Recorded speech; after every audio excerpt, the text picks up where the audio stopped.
Namo Myoho Renge Kyo, Namo Myoho Renge Kyo, Namo Myoho Renge Kyo.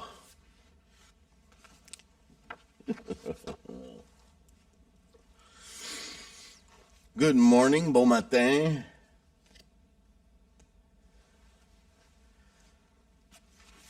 Espero que todo está bien. I hope that you're in good health and secure. The encouragements of the Bodhisattva Universally Worthy. Or universal, these translations, they all differ slightly. Chapter 28. We'll have, of course, after this chapter, this is in effect, I believe chapter 28 is in effect the closing, that's the closing sutra, or the closing chapter of, oh, that's right. He doesn't have the opening, the immeasurable meanings, or does he? That's right, he didn't do the threefold, Lotus. I have to remember which translation I'm reading. He didn't do that. So this will be the final chapter for this translation, Leon Hurvitz, Lotus Sutra, chapter 28. I'm not sure, after I'm done this, I mean, I've gone through the Lotus Sutra so many times now, all different translations. I'd like to do a read of my version so I can do it as a sort of an editor. You know, somehow, it's funny, when you read something, you get the meaning and the flow at a very different, in a very different way as when you write it out, you know, copy. Then you're more focused on not each word so much, but as the word, every word becomes, is that the right word? Should it be this? Should it be that? What's the meaning? And so your understanding of the meaning gets even deeper as you write it out. So if anyone's curious about that, highly recommended.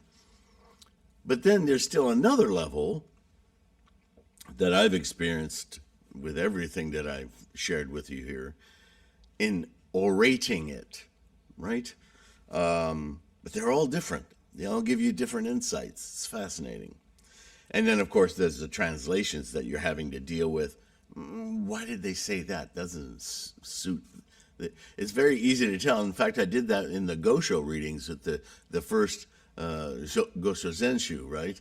And then again with the propagation organization arm of Nichiren Shu and the compendium that they use, yeah. And then BDK with the Taisho, and of course that's not Nichiren, but anyway, you could hear the voice on some of those Goshos that doesn't really sound like Nichiren. That sounds like maybe one of his, close disciples, followers, writing something down from, his learning and so forth from Nichiren, but it's not Nichiren's voice. You could tell. And that only happened a couple of times, but, there's a lot of controversy about all that stuff. All right, so let's get into this last chapter. At that time, the Bodhisattva Universally Worthy, Samantabhadra, who was renowned for awe-inspiring excellence because of his powers of supernatural penetration, together with the great bodhisattvas in numbers incalculable, limitless, not subject to measure or count, came from the Eastern Quarter. Once again, as I've said, the big difference between, one of the big differences, but certainly I think one of the major differences between Buddhism and all other religions is that the stories are, there's a lot of hyperbole and storytelling, yes? So these immeasurable qualities of time and the uncountable numbers of these is because they're not real. They're personages we create in our imaginations to understand like he says, penetrations. Penetration's not physical, penetration's mental, right? Ultimately, everything in Buddhism is about our own mind. So when we have these particular bodhisattvas like Avalokitesvara, which is still popular to this day, has splintered off into its own religion. And I say religion because people will email me and they say, well, what's the matter with believing these stories as literal? Because there's no flying entities coming around to save you and help you out. The idea that your life is controlled by, assisted by some kind of external forces is magical, mystical thinking. It's ridiculous. It's infantile. When we grow up, we understand that everything that occurs in our life is our responsibility. People who are so enamored with the religion that everything has to be magical, they just don't want to accept responsibility for their own actions. They want a safety valve, a way out. Oh, I'll just say I'm sorry. That wipes the slate clean. Oh, I'll just say, now I need help. Please help me. And I wait for it. Come to me, please. In Buddhism, when we meditate, we don't pray or worship, even though Western translators like to shoehorn that language into Buddhism. It's not Buddhist. Over and over and over again, Shakyamuni tells us so. This is you. And when you feel like you've had a moment of assistance, right?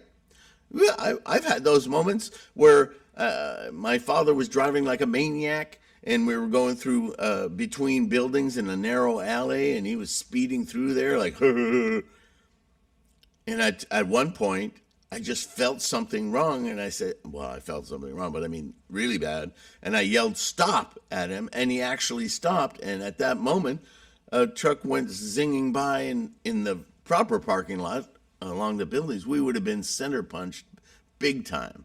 It would have been a bad accident. And you can't help but think in those moments, something intervened. But the something that intervened wasn't some magical, mystical cloud of wonderfulness that came down and said, now scream and he'll listen and he'll stop. No, that came from within me. I sensed it, I expressed it, and that's the biggest thing that we need to learn in our lives, is that when we feel strongly that something must be done, take action. See, this is a big, big problem with religions. When people feel strongly, instead of taking action, they recede and become pablum heads. That is not Buddhism. This is why Buddhism is not a religion. It isn't a system of beliefs in an exterior force controlling our lives.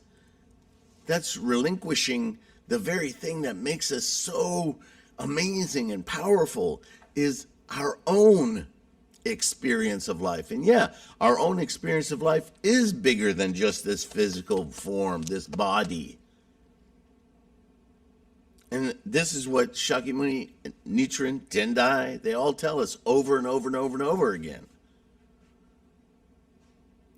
You, it's about you. You're the creator. You're the imaginator. You're the one who affects, takes action, right? Thought, word, deed. Thought, word, body. These are your actions. You are the reactor, just as the cosmos is. The engine of life is you. The engine of life is the cosmos. Same thing. The cosmos began from quiescence through formations into the realm of form.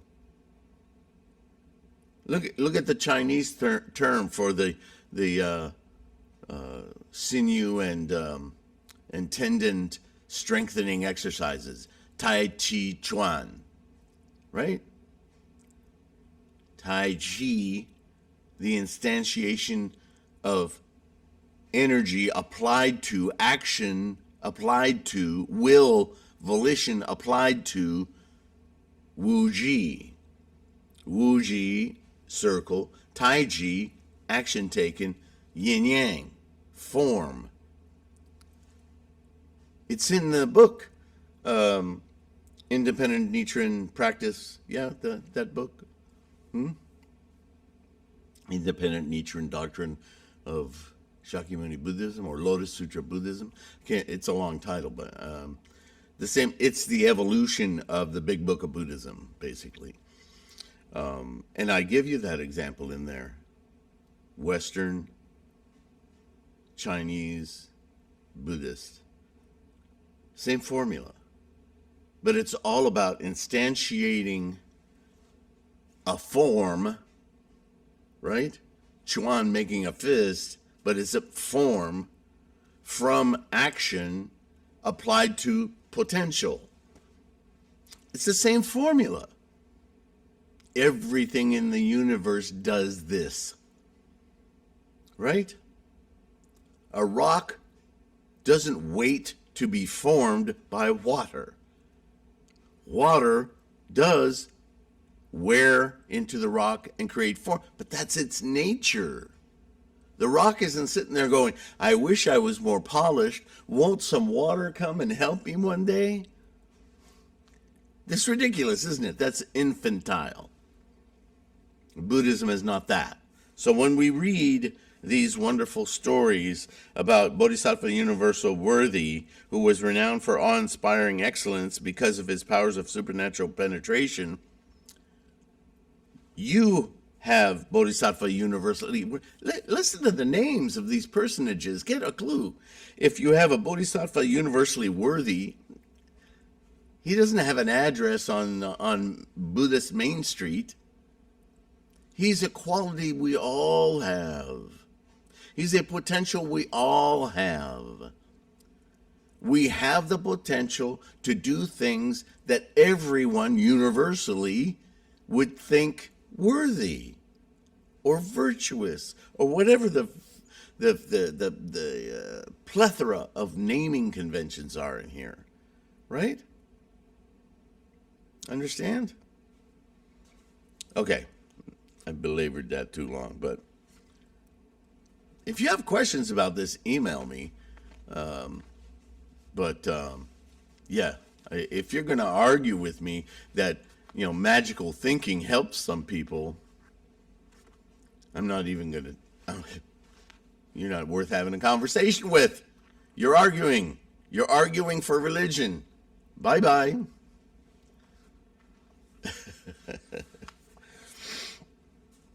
The realms through which he passed all trembled throughout, rained down jeweled lotuses, and resounded with incalculable hundreds of thousands of myriads of millions of kinds of skillfully played music.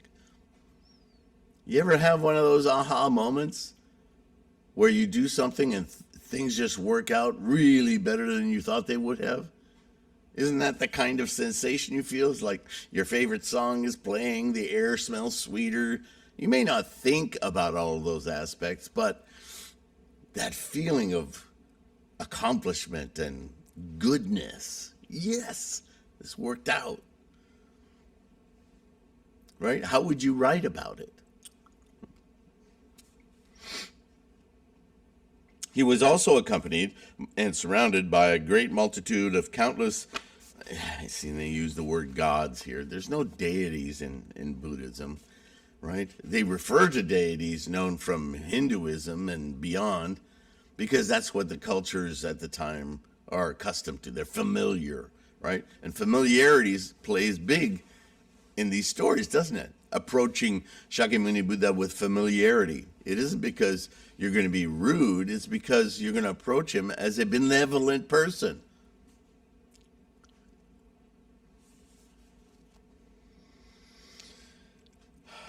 Yakshas, Gandharvas. In other words, all of these, if you look them up, Kinnaras, I have them, many of them in Buddhism Reference, and I think in Buddhism Reference 2, Volume 2.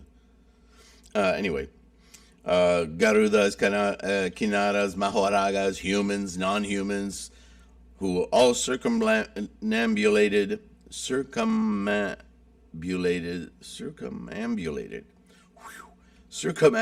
him, each displaying powers of awe-inspiring excellence and supernatural penetration, because they're all qualities of the mind. You know, demons, male and female demons, Mara, king of all the earthly, mundane demons, right? They're all obstacles that plague our mind. Well, I can't do that, I'll be embarrassed. What demon is making you think that you'll be embarrassed, holding you back from actions you should take? Those are demons, but they're yours. You are in control. That's Buddhism. Reaching the Saha world sphere, arriving at the very midst of Mount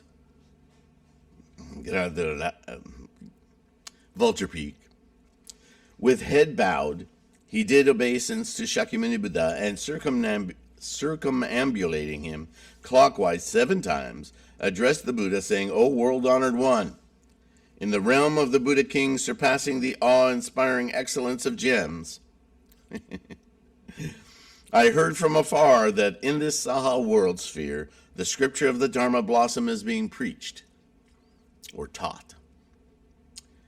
And with a multitude of incalculable, limitless hundreds of thousands of myriads of millions of bodhisattvas, I have come to listen receptively, with all my potential to raise the minds and of the ignorant, of followers of 3 vehicles, lower vehicles, those willing to listen. I've brought them to bear here, all in my head, to listen attentively with all of those faculties in my head to Myoho Renge Kyo. I beg the world-honored one to teach it to us,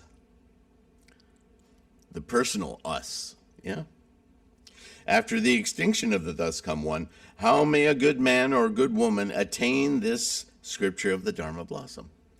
When you're gone, or more to the point, Shakyamuni said that extinction of the Tathagata, the Buddha's gone, how will anybody hear about this?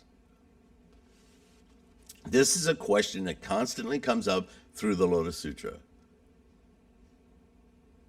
And it was basically answered in the entrustment chapter, right? Which, according to some scholars, was actually the end of the Lotus Sutra, and these later chapters were added as kind of postscripts or further meditations on the Lotus Sutra. Okay. Does it matter? It's the same lesson, right? The Buddha declared to the Bodhisattva Universally Worthy, if a good man or good woman perfects our 4 dharmas, after the extinction of the thus come one, he shall attain the scripture of the Dharma blossom. First, he must, so here are the 4. First, he must be the object of the protectively mindful thoughts of the Buddhas. In other words, chant. Enlighten your Buddha eye so that it can surround your other 8 consciousnesses, right? This is in the book too, the 9 consciousnesses. I've done a video on Wu Ji to you and me that has illustrations of the 8 consciousnesses, and then the 9th consciousness, when it's awakened, wraps around the whole thing. See, nothing goes away in Buddhism. Nothing gets replaced. It just gets a new lens by which to experience it.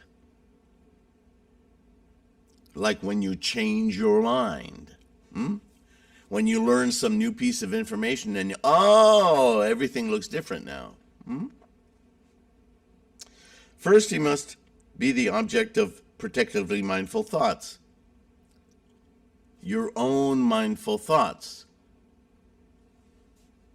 Second, he must plant the roots of a multitude of excellences. Behave. This goes back to the very start, right? The Noble Eightfold Path. proper behavior. This is very social science. That's Buddhism. Third, and it starts with the self. Third, he must enter into a collection of right concentrations. Know how to meditate.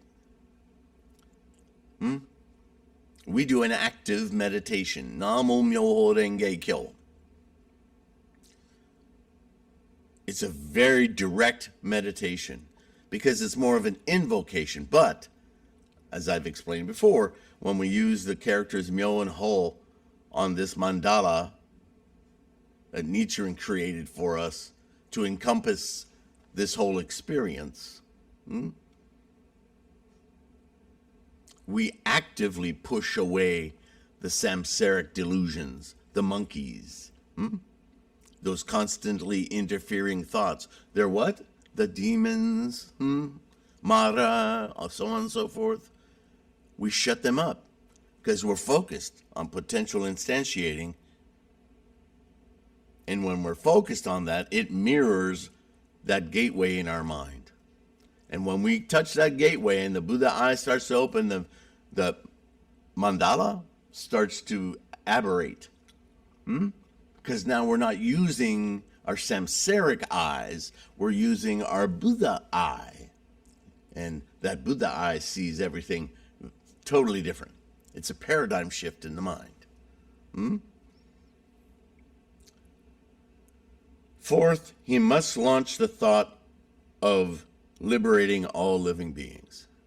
While you're floating in this Buddha-ness, Namo Myoho Renge Kyo, Namo Myoho Renge Kyo. Try, it's not easy, try to well up the thought. And for me, it usually happens when I'm completing my Daimoku, or especially Gongyo. I get an overwhelming bodily feeling of wanting to reach out to you, to anyone who has a curious mind. How can I lead you to this sensation, this experience of life? Please, let me help you. Let me inspire, raise the aspiration in you. Yeah. If a good man or a good woman this way perfects the four dharmas, after the extinction of the thus come one, he or she shall without fail attain Myoho Renge Kyo. So attaining Myoho Renge Kyo is synonymous with attaining the Buddha eye. Because Myoho Renge Kyo is an invocation of that mental capacity we all have. Nowhere in that is some floating angel landing on your shoulder going, you're a Buddha. Because we're not Buddhas. Buddha is a state of every living phenomena, or non-living. That always annoys me too. You see all these programs and movies about going through outer space, looking for life. Outer space is life. It's just another form. By the way, you and I are made of those forms. You ever had heartburn? Tell me that's not a sun. Okay, it's much, much smaller. Still, you're made out of the same minerals and gases. Oh, lately, gases. We could talk. Still not recovered. Anyway, you get it, right? We are stardust, we are golden. Lyrics from a song. At that time, the Bodhisattva Universally Worthy addressed the Buddha, saying, O world-honored one, in the last 500 years, in the midst of a muddied evil age, in the last 500 years, I guess it doesn't mean from the past, he means time-wise in the predictions of Shakyamuni, right? If there is anyone who receives and keeps the scriptural canon, I will guard and protect him, keep him from decline, and enable him to gain tranquility and prevent those who seek to get the better of him from doing so, be it Mara, or a son of Mara, the miscellaneous demons, the daughter of Mara, or subject of Mara, or one possessed by Mara, or yakshas, rakshasas, kimbadas. He's going to go through the whole list here, right? Or any other tormentor of men, none shall be able to get the better of him. So what does that mean? That this universally worthy bodhisattva is going to pop into the air, come down and sit on your shoulder and go, I'm going to protect you. Yeah, yeah, yeah. Come on. I've already described universal worthy as an aspect of you. This is a comportment. Remember, we read a whole chapter on that. If you behave in a certain manner, you protect yourself. If you behave as an honorable person, logically, people who wish to demean you will have little success. So Avalokitesvara is not some special cloudy god who's going to come and save your butt. He's your ability to do that. Get with the program. This is constantly repeated throughout the teachings.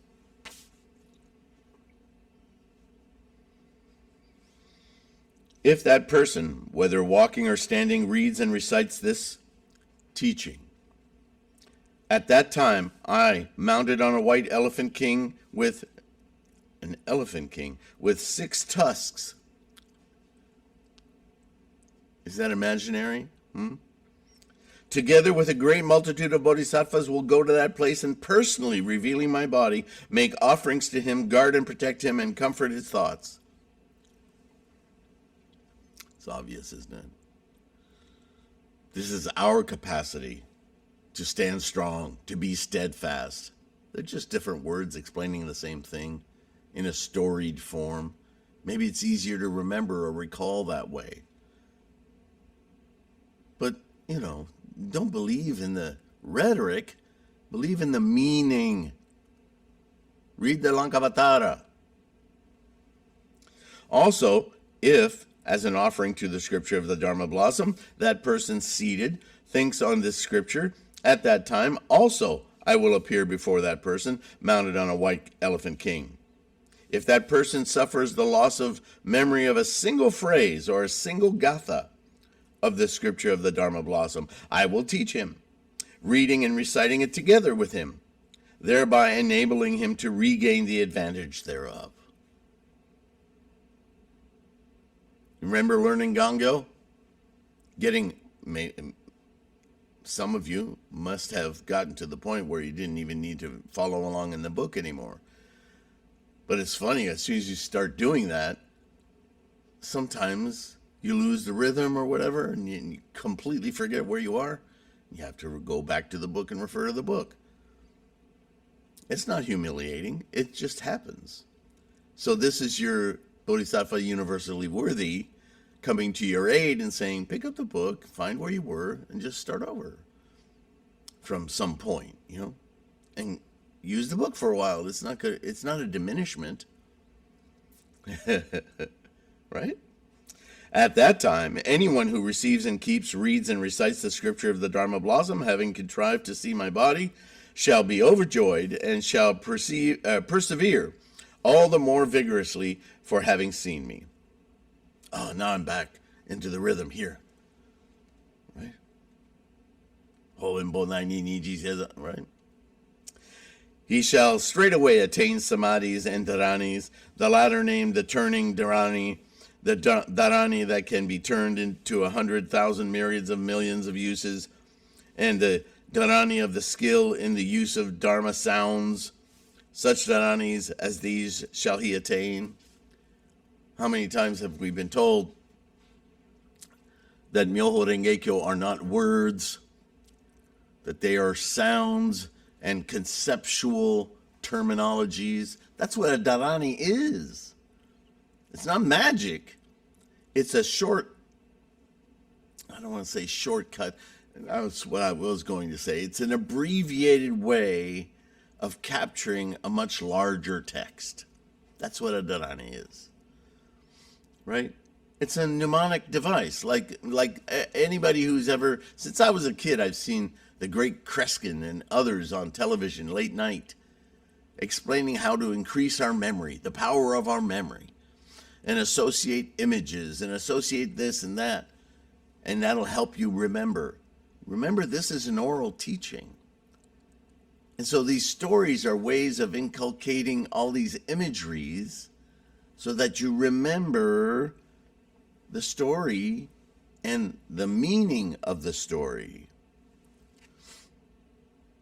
And Nichiren himself, you've heard me say this before, every character of the 5 Myoho Renge Kyo contain within them all 69,384 characters of the entire Lotus Sutra, which in itself contains all of Shakyamuni's teachings. It's the ultimate of the teachings.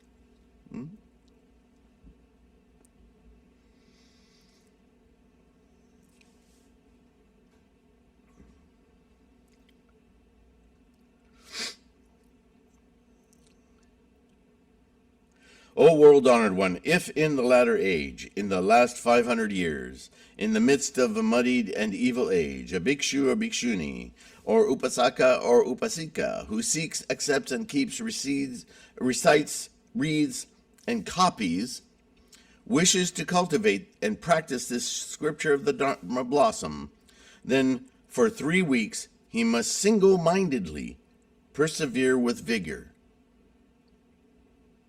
When he has fulfilled 3 weeks, I, mounted on my white elephant and with 6 tusks, will together with incalculable bodhisattvas personally circumambulate him, appearing before that person in a body beheld with joy by all living beings, preaching Dharma to him, demonstrating to him, teaching him, benefiting and delighting him. I will also give him this Dharani charm. Once he has that Dharani, no human or no non-human shall be able to destroy him, nor shall he be led astray or confused by lust. I will also personally ever protect that person.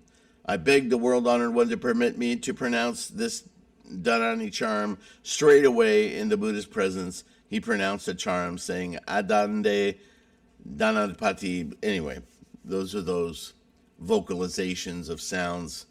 They don't translate here. They just try to transliterate Sanskrit into the sounds, mostly Chinese transliterations, trying to capture the Indic sounds that were made in these charms. Some have tried to translate them into English. I don't know how successful they are. Impossible to check. But as I've said before, and I think I have something in my, I did take one of them and take them apart. And you can see how they're just invocations of certain words or phrases that capture a big idea. Like Bodhisattva Universally Worthy captures an idea of this potential we all have for guarding ourselves, right? A huge white elephant with 6 tusks. Powerful. Yeah? These kind of things. O world-honored one, if a bodhisattva is able to hear this Dharani, let it be known that this ability is the work of the supernatural penetrations of universally worthy. There you have it. If you understand that universally worthy is simply a potential we have in our minds, then for it to have supernatural penetration is an affect, right? Penetrating every aspect of our mind. Those aspects of our minds that are trying to be obstacles or fear or, right, embarrassment, knocked out. If the scripture of the Dharma blossom is abroad in Jambudvipa, and if there is anyone who receives and keeps it, one must have this thought. This is all the awesome supernatural doing of universally worthy. If there is anyone who receives and keeps it, reads and recites it, properly recalls it, interprets the more important, the import of its meaning, and practices as he teaches, let it be known that this person is doing the work of universally worthy, that in the presence of incalculable, limitless Buddhas. He has deeply planted wholesome roots that he has had his head caressed by the hands of the thus come one. If he but copies it, that person at the end of his life shall be born in the Trimsa heaven. We already have talked about that heaven, and that's in Volume 2, Buddhism Reference. At that time, 84,000 goddesses making music, multitude of instruments, shall come to receive him. That man shall straightway don a crown of the 7 jewels, and among the women of the harem shall enjoy himself and be gay. Well, be gay. Be happy. Can't use that word anymore. How much the more shall this be true of one who receives and keeps it, reads and recites it, and interprets the import of the meaning. To that man, at life's end, shall be extended the hands of 1,000 Buddhas, causing him not to fear, nor to fall into evil destinations. He shall straightway ascend to the top of the Tushita heaven, to the place of Bodhisattva Maitreya. The Bodhisattva Maitreya has 32 marks, is surrounded by a great multitude of bodhisattvas, and has a retinue of 100,000 myriads of millions of goddesses born within his retinue. Such are the merits and advantages that he shall have. Is this an actual place? Is this like the Islamic 72 virgins? Hell no. This is a sensation. This is a death of opulence, of a contentment, an achievement of a life well lived. That's a nice way to die. No pain, no regrets. Just, I've lived my life completely. How wondrous.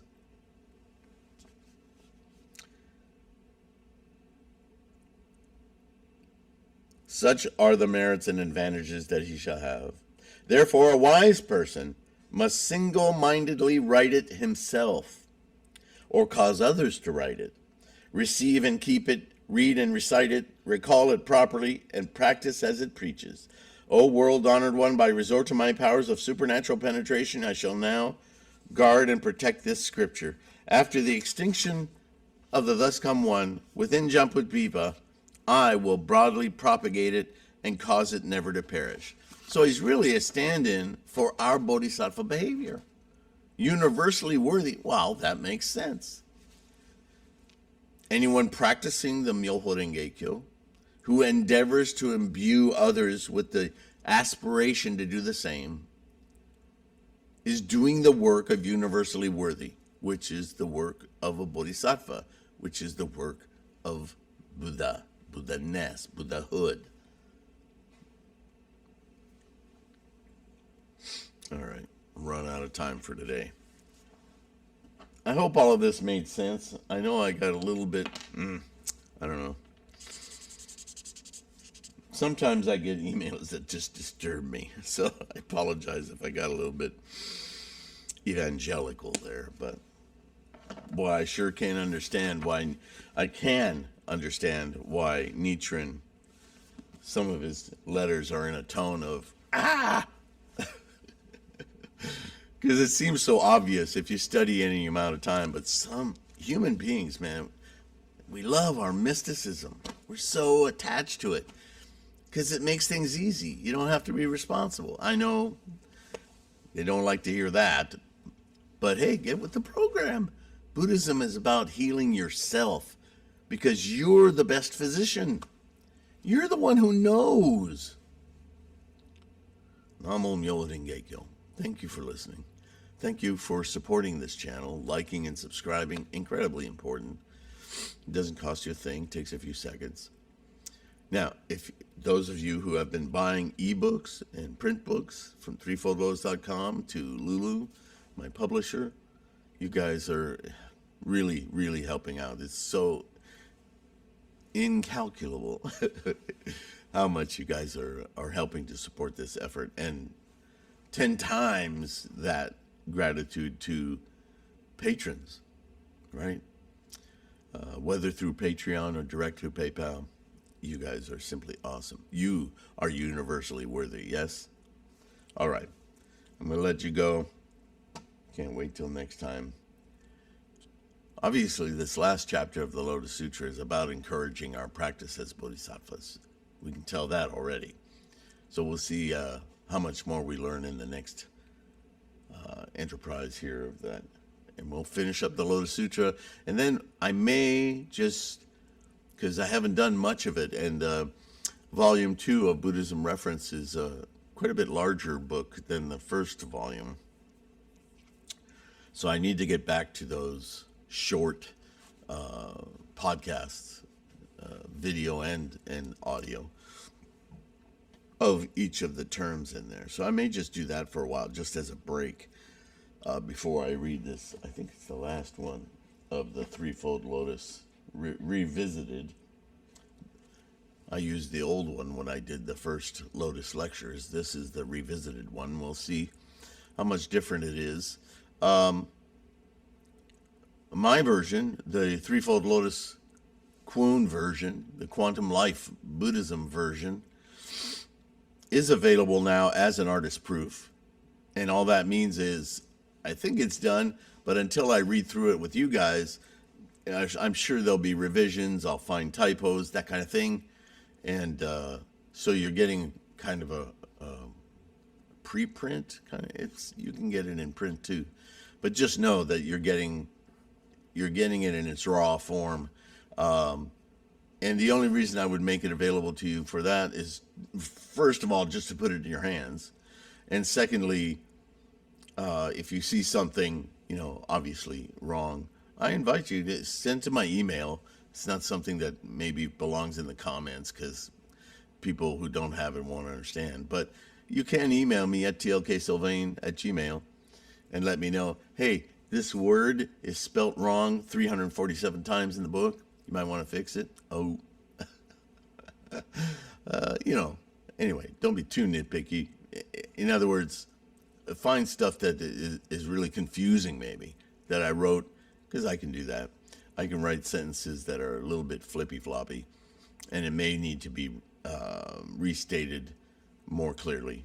So I totally invite you to be a critic and let me know, because I want to make this book really, really useful to the most amount of people I can. Doing the best to be universally worthy. Yeah, the best I can anyway. So again, thanks for listening. Take care of your health. Please do that. I'm taking care of mine, and I'm still getting sick. I think it has a lot to do with the meds I'm on. But anyway, please take care of your health. Keep your practice strong. And I'll see you in the next one. Bye for now.